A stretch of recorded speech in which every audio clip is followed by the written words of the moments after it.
Biohacking, supplements, diets, superfoods, fitness regimen, nutrition challenges, red light therapy, cold plunges, detoxes, weight loss, muscle gain, hair growth, facials, breathing, mindfulness practices, sleeping hacks. I only got slightly immersed into the world where these words describe a reality. But I couldn't stand it. At some point, it was too much for my psyche to handle, likely because I was trying to explore that world while trying to be genuine and true to myself. And this is not to downplay anyone who promotes all of these or any of these things, or paint all of the health influencers as fake and ingenuine. Those people do a great job bringing awareness to certain things and practices that might help people, or at least make their life more pleasurable. Because we do have our own little wellness secrets, so why not share them? I think everything must exist and be exposed for people to be able to choose. I only want to discuss how it felt for me to be on the inside of the health influencer business. My wellness niche was raw vegan diet. The most healing, the most prolific, the most energetic, the purest, the most invigorating diet that is simultaneously cruelty-free and good for the environment. The ultimate answer to all of the questions humanity has been struggling to answer. A little act of dietary discipline that would buy you eternal bliss, happiness, active longevity, clear mind, nearly psychic abilities, optimal physique, sense of connection with nature, and super energy. And all you need is a couple of supplements, only because our world is too sterile, lacking sunshine, and in general not quite natural. I genuinely thought that a raw vegan diet was the system that would be suitable for everyone and would solve everybody's problems, resulting in a world of health, peace, and prosperity for all. I put an effort into optimizing the raw vegan diet to deliver all of the essential nutrients, and it was working for me for some time. I felt like I was doing the right thing. Being a raw vegan demanded some extra work in the kitchen and almost uncomfortable financial investments, but I always regarded those as the necessary investment into my quality of life that I was more than happy to create room for because I knew precisely why I was doing it. I started spreading my message online, and that opened up a totally different world in front of me. It turned out that the reality was different for different people. There were people who seemed to be doing well on a raw vegan diet, but there were people who could not function on such regimen at all. I myself was always balancing between extreme overeating and striking some optimum, yet I knew that I needed to overeat by volume, even though I didn't like that, I didn't want to, but I felt like I needed to do that to get the nutrients that were already not so bioavailable. Well, I added that discomfort to the list of things that I needed to invest into the well-being. The insights of the successful days became pieces of content. For example, I figured out a proper sequence of meals to prevent excessive bloating. I was also working on the microbiome maxing, hoping that it would magically help my gut handle vast amounts of fiber I was running through my body daily. Probiotic foods, certain food combinations became my investments. I did not notice how my life, given that I was also talking about raw veganism on YouTube, turned into pursuits of wellness, a constant optimization problem, a 24/7 discipline, a long-term investment of my comfort, something that was occupying my mind. I started feeling that my well-being was contingent upon me following this discipline to a T, which made me too neurotic and stole spontaneity from my life. On the other hand, I wanted to test the raw vegan diet as a scientist, and a desire to have clean experimental results to study was another motivation for me to keep staying raw vegan for as long as possible. I started talking to people from the raw vegan circles, and I realized that a lot of people didn't know what they were doing to begin with, and others had their own problems and their own constant optimization process for the sake of some greatly delayed gratification. The number of methods people pursued was vast. Those people were ascribing their ongoing issues to the mistakes of their past and were hoping that they would push through them and find bliss on the other side. But I was under the impression that they were just exploring more and more practices, supplements, treatments, regimens, burying themselves deeper and deeper while expecting that slipping other side to be achieved. That was combined with the fear to quit because following a certain presumably healing lifestyle was supposed to be a path to bliss. So the longer you pursue it, the closer you get to the bliss. Add their mindset of the night is darkest just before the dawn, and voila! How can you quit? Even when the things are looking grim, when you already made it so far. How upsetting would it be to quit The day before the magic, that promised magic that you were working for all this time, comes your way.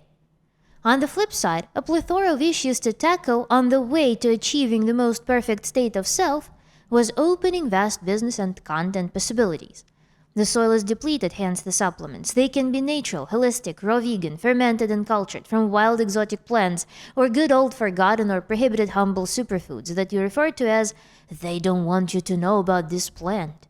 Such things are typically very expensive, and the more specific the plant gets, the more specific issue it addresses, the more in demand and more costly it becomes. Especially knowing that your audience, your customers, are people who are investing, as I described earlier, and investing not into something abject and worldly, but in something vital, essential, something that only the select people can dare to invest in because they know some higher truth. It is an elite club in a sense. Then, there will be people who will struggle to remain disciplined, who will be questioning the practice. Here you go, you create courses, you write books, make videos for people to become or remain motivated to push, to endure, to invest. You can create broader contexts, introduce some spiritual and philosophical foundation to the practice. You can sell your leadership, organize and sell group consciousness, take charge of people's discipline by selling them approval and gratification for doing a great job investing when there is no other perceptible form of gratification. As I mentioned, even if some diet works well for you, there will always be people for whom your diet is equal to punishment, and their health results from that diet may be opposite to what you achieve. This is another business route, troubleshooting the diet, trying to help in figuring out what doesn't work for such people and how to customize the diet to address the specific needs while remaining within the discipline, or at least the general scope of the discipline. You can write a whole book about it. You can create a course. You can even sell some vegetable powders for people to substitute salads with. Any problem is a possibility, and the more problematic, volatile, laborious, and unsustainable a lifestyle you offer is, the more solutions you can sell by identifying the voids. Another source of revenue is, of course, equipment. You're doing something relatively innovative, something that not many people dare to do. It can be seen as a startup that is developing a completely novel technology. That requires novel equipment and materials. You sell this innovation, so you sell the supplies that are needed to successfully use that innovation. Do you really need a very costly blender? If you rely on smoothies, it would probably appear as a reasonable investment. Because you invest. You want to invest well. To level up your health, you probably want to juice because the soil is depleted. You want to concentrate the nutrients, or you want to cleanse your body off the garbage that you ate before this healthful and pure diet. So you buy a juicer. You invest a lot in produce, so you want to waste as little as possible. So you invest in a very good juicer, dehydrator, etc. You invest, and you sell this lifestyle to people who are willing to invest. So you become an ambassador of various high-tech, niche brands that allow to optimize and sustain the lifestyle you promote. Plus, they add the pleasure factor that you don't just buy expensive objects, you buy the objects of self-care. You invest in the objects that bring you some delayed gratification. That feels good. In each case, when you become an ambassador, when it becomes your business, you cannot just abandon your legacy. You are now under a microscope. You are a face of a lifestyle, of a high-demand lifestyle that promises bliss, happiness, ultimate health, and everything good there is. And it is one thing if you just do it privately. But the moment you make this lifestyle public and you start basing your business on it, it is 1,000,000 times higher pressure because you cannot just change your ways. You are a face of a lifestyle. You are not an autonomous person anymore. You are a marketing tool. What I eat in a day video, well, I did it pretty much the same foods every day as a raw vegan. But sometimes I wasn't, simply because the seasons change and sometimes the store cannot cater certain things. Sometimes I could not budget time to prepare certain foods on a raw vegan diet. And what if I get completely tired of what I should be eating in a day? Am I prohibited from changing my ways, or should I record the most lame video on the planet titled "I changed my diet"? Because otherwise I would be lying to people who watch that initial "What I Eat in a Day" video. Or make some videos like now I eat cooked foods if I suddenly craved some cooked foods and I decided to eat them. Or I'm eating cooked foods this week. Or I swapped collard greens with nettle leaves this month. My diet revolution. Or I'm trying a low sugar diet now. Then, a month later, make another video. I'm back to eating raw only. For people in the comments to respond with amusement, praise, or compassion. What if I undergo some private stressful period in life that completely throws me off my regimen or gives me breakouts?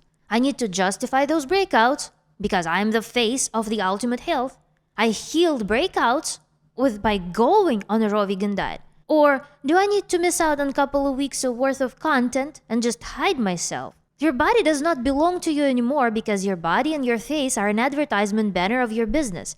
And unlike some other public professions that imply, let's say, only the creative or intellectual representation using your face and energy, you, as a health influencer, cannot afford the luxury of regulating your body privacy. It is a very bizarre business role.